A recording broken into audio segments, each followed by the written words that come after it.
भीष्मक की पुत्री हैं। राजा भीष्मक हैं कुंदनपुर के। 5 पुत्र हैं और उनकी जो पुत्री है रुक्मणी जी हैं। रुक्मी भाई है, वो चाहता है रुक्मणी जी का विवाह शिशुपाल के साथ हो, लेकिन रुक्मणी जी ने भगवान के विषय में कौन सुनाया है। देखिए सत्संग कैसा होता है मैया। सत्संग आपको भगवान के विषय में बताता है कि भगवान कैसे हैं, उनका स्वरूप क्या है, कितने कृपालु हैं, कितने दयालु हैं, कितने भक्तवत्सल हैं।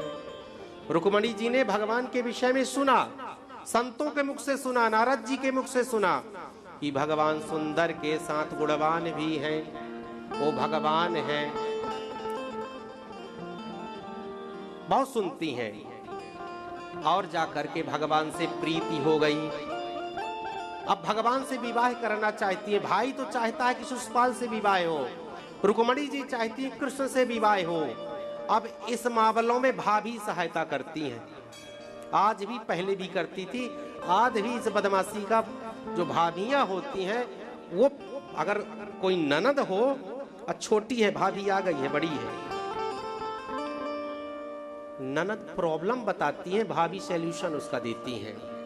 तो रुक्मणी जी को भाभी जी कहती हैं कि तुम पत्र क्यों नहीं लिखती हो, तुम एक पत्र लिखो कृष्ण के नाम। बोले अच्छा, और ब्राह्मण के द्वारा भिजवाओ द्वारिका, और ठाकुर जी पढ़ेंगे तो स्वयं आएंगे। ये बुद्धि किसकी है? भाभियों की। और आज भी यही बदमाशी करती हैं, पहले भी करती थी और ये भाभियां करती ही रहेंगी। तो रुक्मणी जी को ये बात भा गई।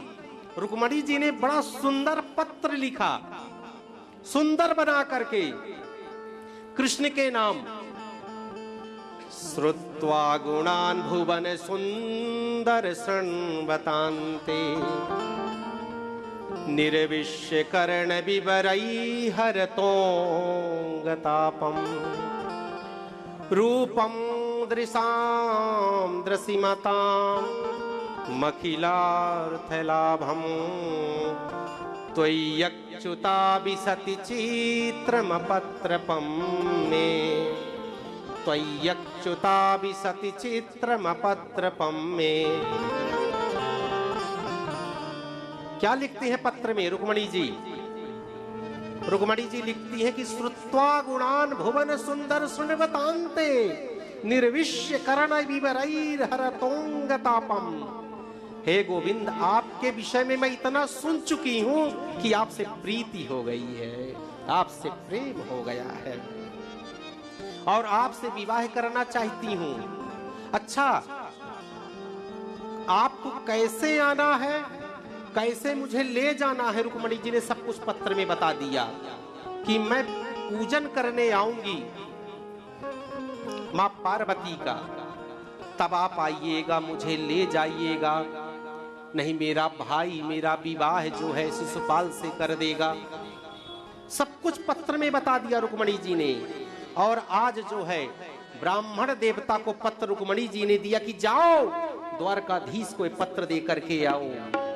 और वो ब्राह्मण जाता है, वो पत्र द्वारकाधीश को देता है, कन्हैया को। और कन्हैया ने ब्राह्मण को देखा, अपने सिंहासन पे बैठाया और पत्र को भगवान पढ़ने लगे। अब पत्र को देखा, बोले भगवान बोले बिल्कुल प्रॉब्लम तो है और जाना पड़ेगा। ब्राह्मण देवता क्यों चले? तो ब्राह्मण देवता बोले चलो। भगवान ने रथ को सजाया और यहां क्या हो रहा है,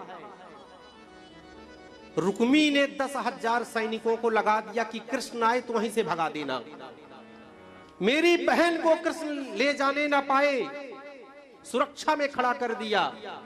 सहेलियों को लगा दिया, घर द्वार सज रहा है कुंदनपुर पूरा, क्योंकि रुक्मणी का विवाह है। सहेलियां आ गई, रिश्तेदार आ गए, बड़े बड़े राजा महाराजा आ गए, शिशुपाल आ गया, सभी आ गए। रुक्मणी जी सहेलियों के साथ वार्तालाप कर रही हैं, सज धज रही हैं, और इधर मेरे गोविंद का रथ धीरे धीरे आगे बढ़ रहा है रुक्मणी की तरफ। भगवान सोचे कि भैया जल्दी हमें पहुंचना है, कहीं देर न हो जाए, कहीं शिशुपाल ना ले जाए। और रुक्मणी ने ऐसी प्रार्थना भी करी थी। महाराज, आज रुक्मणी जी का श्रृंगार हो रहा है। इसके बाद रुक्मणी जी देवी को पूजने जाएंगी और वहीं कृष्ण से मिलन होगा।